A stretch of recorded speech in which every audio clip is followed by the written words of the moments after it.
कहा जाता है।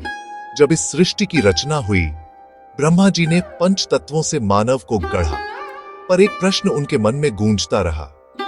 अगर मनुष्य कर्म करेगा तो उसके कर्मों का हिसाब कौन रखेगा?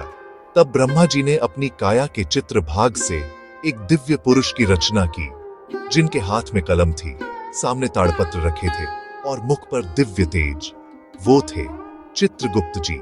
यही क्षण था जब लेखन, बुद्धि और न्याय का जन्म हुआ, और यही क्षण था जब एक नया कुल उत्पन्न हुआ, कायस्थ समुदाय, यानी ब्रह्मा की काया से उत्पन्न वह वंश जिसका कार्य ही है कर्म का लेखा, सत्य का संकलन और न्याय की रक्षा।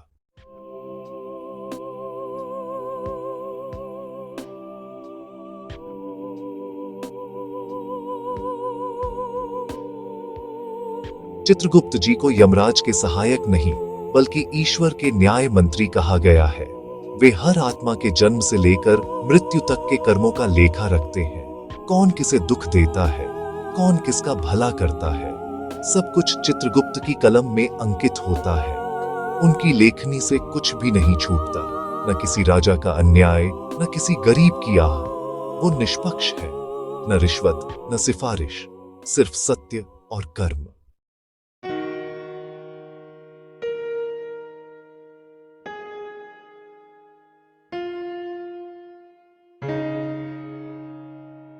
चित्रगुप्त जी के 12 पुत्र हुए और इन्हीं से 12 कायस्थ कुलों की उत्पत्ति मानी जाती है, जैसे श्रीवास्तव, सक्सेना, माथुर, निगम, लाल, करण, भटनागर, आस्ताना, गौंड, कुलश्रेष्ठ, अंबष्ट और सूर्यध्वज। हर कुल ने बुद्धि, लेखन और प्रशासन के क्षेत्र में अद्भुत योगदान दिया। कायस्थ वो हैं जो कलम को अपनी शक्ति मानते हैं। वो योद्धा नहीं, पर उनकी कलम तलवार से तेज है।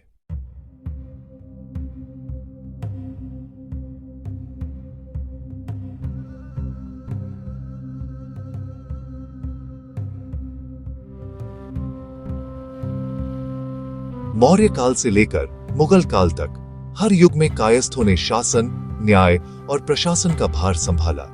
राजा चंद्रगुप्त के दरबार में नीति और लेखा विभाग कायस्थों के अधीन था। अकबर के समय टोडरमल, अबुल फजल और बीर सिंह देव जैसे विद्वान कायस्थों ने भारत के प्रशासन को नई दिशा दी। ब्रिटिश शासन में भी जब अंग्रेजों को भारत की भाषा समझ नहीं आती थी, तो कायस्थों ने ही हिंदी, उर्दू और अंग्रेजी के बीच सेतु का काम किया।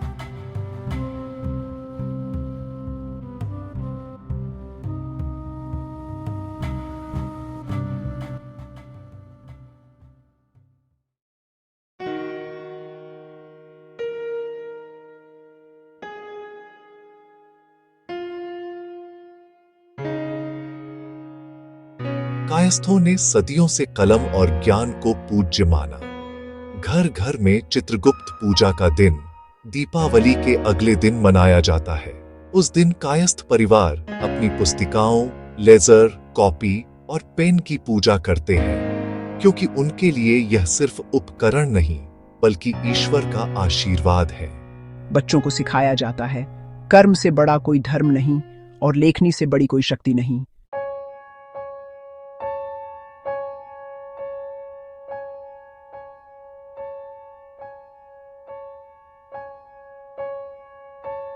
जब दीपावली का उत्सव खत्म होता है, तब कायस्थ परिवार अगले दिन मनाते हैं चित्रगुप्त पूजा। उस दिन सभी पुराने लेखे जोखे बंद किए जाते हैं, नए खाते खोले जाते हैं, परिवार के छोटे बड़े सब एकत्र होते हैं। भगवान चित्रगुप्त से प्रार्थना करते हैं कि हमारी कलम कभी अन्याय न लिखे, हमारे कर्म सदा सत्य के मार्ग पर चले। यह पूजा केवल एक परंपरा नहीं बल्कि एक संस्कार है जो हमें याद दिलाता है कि हर कर्म का लेखा रखा जा रहा है, हर सोच का असर ब्रह्मांड में गूंजता है।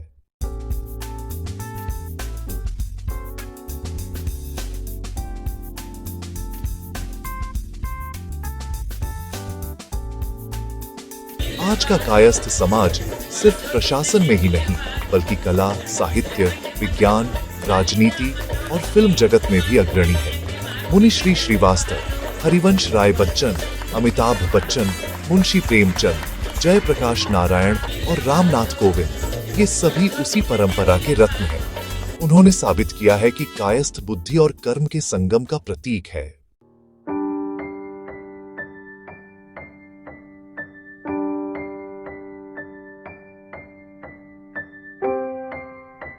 आज जब हम तेजी से भागती दुनिया में अपने संस्कार भूलते जा रहे हैं, तो जरूरत है फिर से चित्रगुप्त की कलम उठाने की।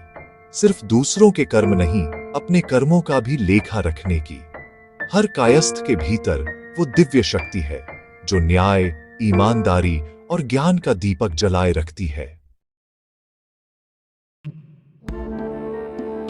हे चित्रगुप्त देव, आपकी कृपा हम पर सदा बनी रहे। हमारी लेखनी सच्चाई का प्रतीक बने, हमारे कर्म मानवता के लिए हों और हमारी बुद्धि सदा धर्म के मार्ग पर चलती रहे। जय चित्रगुप्त देव, जय कायस्थ समाज।